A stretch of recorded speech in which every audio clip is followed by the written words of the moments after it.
Friends welcome back to my channel. आमी तनुजा आपनादेर सबाइके जानाच्छि तनुजास cooking creation चैनेले स्वागत। आशा करछि आपनारा सबाई खूब भालो आछेन। आजके आपनादेर संगे मसूर डालेर बड़ा दिए डाटा आलूर एकटा रेसिपि तैरि करे देखाबो। खूब सुस्वादु हय एई रेसिपिटी आर निरामिष दिने आपनारा एइभाবে रान्ना करे खेते पारबेन। आर अवश्यई पुरो भिडियोटा स्किप ना करे देखुन, आशा करछि आपनादेर भालो लागबे। আর ভিডিওটি ভালো লাগলে আমার চ্যানেলটিকে সাবস্ক্রাইব করে নোটিফিকেশন বেল আইকনটি অবশ্যই অন করে রাখবেন, তাহলে সবার প্রথমে আপনাদের কাছে নতুন নতুন রেসিপির আপডেট পৌঁছে যাবে। তাহলে চলুন বন্ধুরা আজকের এই নিরামিষ রেসিপিটি দেখে নেওয়া যাক। তো দেখুন এখানে আমি কিছু ডাটা কেটে নিয়েছি, একটা বড় সাইজের আলু সেদ্ধ করে টুকরো টুকরো করে কেটে নিয়েছি, আর এখানে হাফ কাপ মসুর ডাল ভিজিয়ে রেখে ভালোভাবে পেস্ট করে নিয়েছি। এবার মসুর ডালগুলির আমি বড়া তৈরি করে নেব।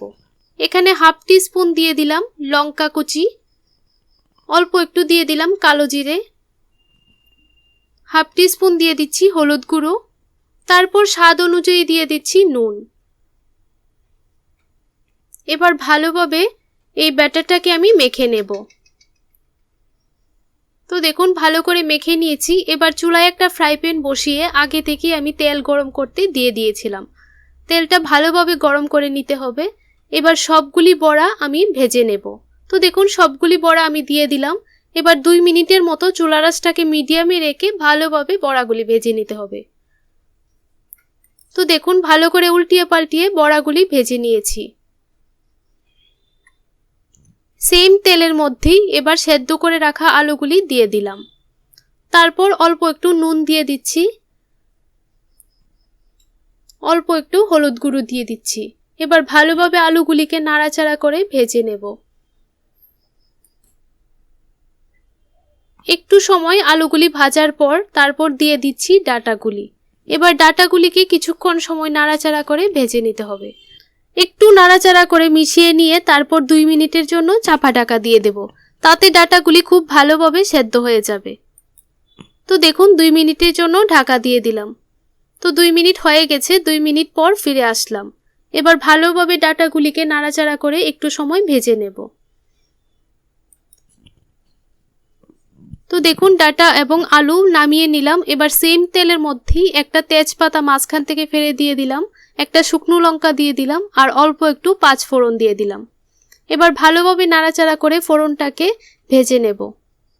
তো দেখুন ফোড়নটা ভাজা হয়ে গেছে। এবার এখানে হাফ টি স্পুন দিয়ে দিলাম আদা বাটা। এবার আদা বাটাটাকে একটু সময় নাড়াচাড়া করে ফ্রাই করে নিয়েছি। তারপর অল্প একটু দিয়ে দিলাম জল। এবার এখানে হাফ টি স্পুন দিয়ে দিচ্ছি জিরের গুঁড়ো, 1 টি স্পুন দিয়ে দিচ্ছি লঙ্কা গুঁড়ো, হাফ টি স্পুন দিয়ে দিচ্ছি হলুদ গুঁড়ো। এবার ভালো করে মশলাটাকে একটু সময় কষিয়ে নেব। আরও অল্প একটু জল দিয়ে দেব। তো অল্প একটু জল দিয়ে মশলাটাকে ভালোভাবে কষিয়ে নিয়েছি। এবার ভেজে রাখা আলু এবং ডাটা দিয়ে দিচ্ছি। তারপর মশলার সঙ্গে একটু সময় নেড়েচেড়ে কষিয়ে নিতে হবে। তো বন্ধুরা রেসিপিটি ভালো লাগলে অবশ্যই ভিডিওটাতে একটা লাইক, কমেন্ট এবং শেয়ার করতে ভুলবেন না।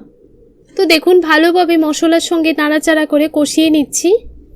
একবার অবশ্যই বাড়িতে এই রেসিপিটি ট্রাই করে দেখতে পারেন, আশা করছি আপনাদের খুব ভালো লাগবে। তো দেখুন ভালোভাবে কষিয়ে নিয়েছি। এবার পরিমাণ মতো দিয়ে দিলাম জল।